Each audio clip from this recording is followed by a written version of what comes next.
Hey guys, it's Rob. Sorry about that. It's Rob True with Strategy Simple, and coming at you with another video today. We're going to continue along the lines of talking about sales and marketing misalignment. This is a pretty big topic. I've been having several conversations around this lately, so it's one of the things that I want to kind of bring up to the surface here. So today we're going to talk about the 5 signs of sales and marketing misalignment. So we're going to talk about that. I've got a slideshow for you like I normally do. This actually impacts everything, right? I mean, this is revenue, this is efficiency, this is cost.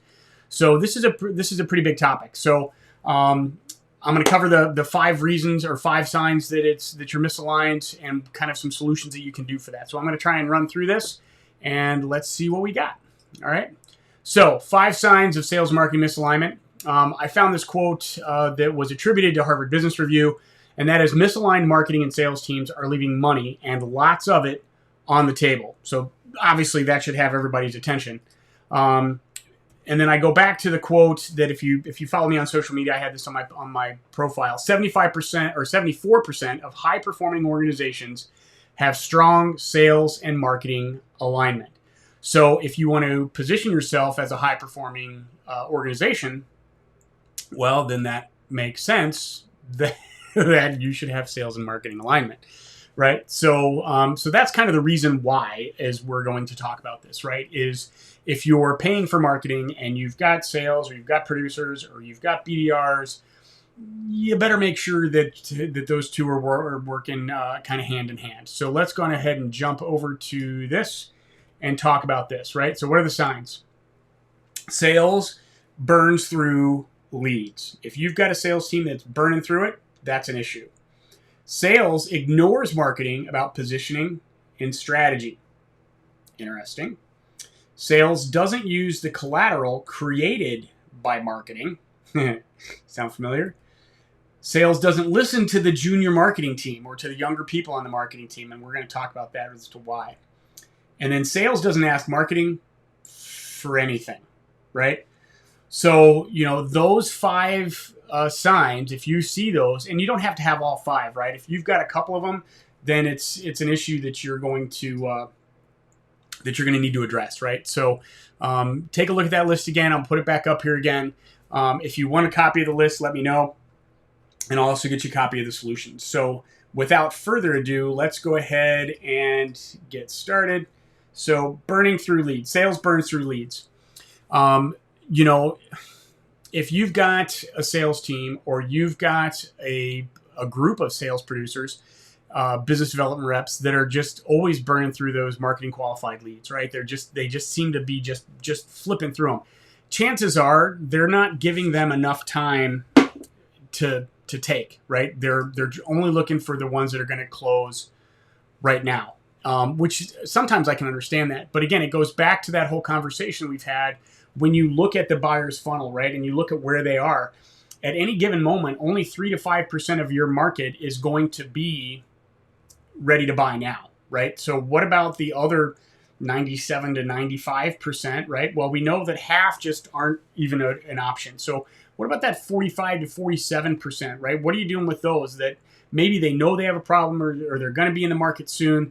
Don't let your reps just burn through them. Put them into the nurture campaign, do some other stuff, right? So how can you solve this, right? Monitor the usage. See what's happening with your reps. Find out why they're burning through them. Why are they going through more? You might have some reps that are fine with the leads, right? They go through, they talk to them, they put them through, and they monitor the process. But if they're constantly just burning through leads or they're complaining about the quality of the leads, you need to address that, right? So what about the next one, right? Let's go through. Sales ignores marketing about positioning and strategy. This one's interesting. So if you've got a sales team that is just not listening to marketing at all, they're not listening to them about positioning, they're not talking to them about or listening to them or agreeing with them on the strategies you're going through, you've got a major misalignment here, and you're literally leaving a lot of money on the table because you're paying your marketing team and you're paying your producers, and the producers are probably spending more of their time trying to develop their own positioning and trying to figure out how to generate leads, right? So the way that you can fix this is include your sales team in the planning, right? When you're talking about positioning, if you're going to be changing your strategy, how you're seeing the market, what markets you're going to go after, you better include your sales team, your producers, in that discussion, right? So that they're the ones that are going to have the firsthand knowledge. They're going to know what the hot buttons are with those prospects and with clients. So make sure that you're including them in that process. In a lot of cases, marketing can work in a little bit of a vacuum, and they consume all this information from all these different places. Whereas your sales team, they might just be kind of myopic on what they're trying to do. So make sure that you're including them in the process. Let them understand why you're doing it or why you're positioning that way, and get their input and feedback, and get their buy-in, right? I mean, that's the other part of it. So let's go ahead and jump to the next one. Sales doesn't use the collateral created by marketing, right? And I put the trash can on here for a reason, right? That this is an issue, right? I mean, and this is a big cost issue, and this isn't just if you had things printed that they're not being used. It's literally a waste of time on both sides, right? So in a lot of cases, if you've got producers that are not using that collateral, what are they using, right? Are they creating it themselves? Are they just not being as successful or accomplishing what they want to accomplish because they're just not using the marketing tools? And really the bigger question is why are they not? Is the messaging wrong?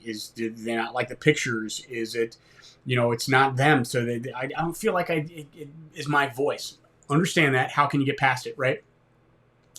Allow for some room of personalization, right? So if you've got reps that like to have their name, their input, their messaging, their voice in those presentations, if it's a slide deck, let them do that. Give them some areas to do that. If it's some other collateral that just they feel disconnected from, find out why, and figure out a way for it to be modified so that everybody can use it. Again, take it back into sit down with your team, sit down with your group, and everybody talk about it, right? Why are you not using these tools? And what tools do you want, right? So we're going to get into that's a whole sales enablement discussion, right? Like what kind of tools can you generate or can you create for your team that'll help them be more successful? All right. Going to the next one. Sales. Oh, we already did this one, right? So sales doesn't listen to your junior marketing team. This is a problem, right? If you've got a younger marketing team and an older producer group, obviously, there can be disconnects there. Why is that? Well, the producers don't feel like the marketing team is old enough to know what they're talking about. In a lot of cases, that's just not the case. In some cases, it may be. And if that's the case, then they need to help them understand that. But what happens more often is they see marketing as, I'm not doing that. I'm not doing social media. I'm not doing those kind of things. I'm not into content marketing, right? Fine, right?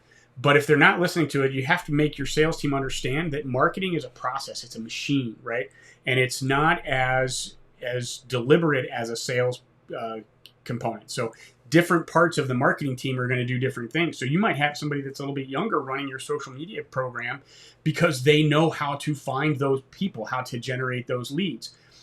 Doesn't mean the leads aren't valuable. They're just using a different tool, and they may not need to know the specifics about what it is, right? If you're in the insurance space, they may not need to know about E&O policies or, excess and surplus or, talking about a captive. They don't need to know that. They just need to know the profile that they're going after and generate those leads and get those eyeballs, right? So make sure your sales team knows that there are different roles within marketing, and not everybody's going to have the seniority and the salt that they will have, right? If you've got an older production team. So that's the next one. So let's talk about this one. Sales doesn't ask marketing for anything. Does that sound familiar? Right? Marketing just does their thing. Sales is just going to do their thing. Nary should the two meet. That's a problem, folks. I just did a survey on LinkedIn, and it was pretty interesting, right? They're talking about marketing's role is more than 50% of the people believed that marketing's role is for branding and recognition as opposed to lead gen, right? So they're like, just marketing, you do your thing, build my brand and we'll be all set, right?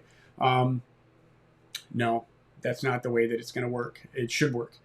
So if you've got a sales and producer team or a marketing team or a BDR team that's just doing their own thing, they're creating their own presentations, they're creating their own collateral, they're generating their own leads, you're paying them to do stuff that they're probably not very good at, and it's not a best use of their time, right? And you're paying your marketing team for stuff that they're not using and that's just not there. So you're really wasting a lot of time. So how can you fix that? How can you solve that problem? It's got to be that collaboration point. You've got to get them together.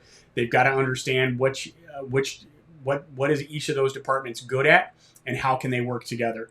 And then you need to put incentives around that alignment, right? So making sure that they're both departments are focused on the same goals, that you're trying to achieve the same things.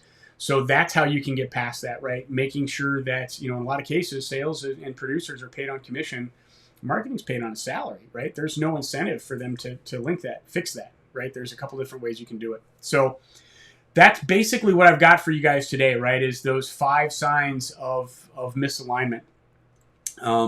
If you've got sales that's burning through leads, you've got sales that's ignoring marketing, you've got them where they're not using the collateral, they don't trust your younger team members, and they're not asking marketing for anything, you've got some pretty major misalignments. And again, don't have to have all of those.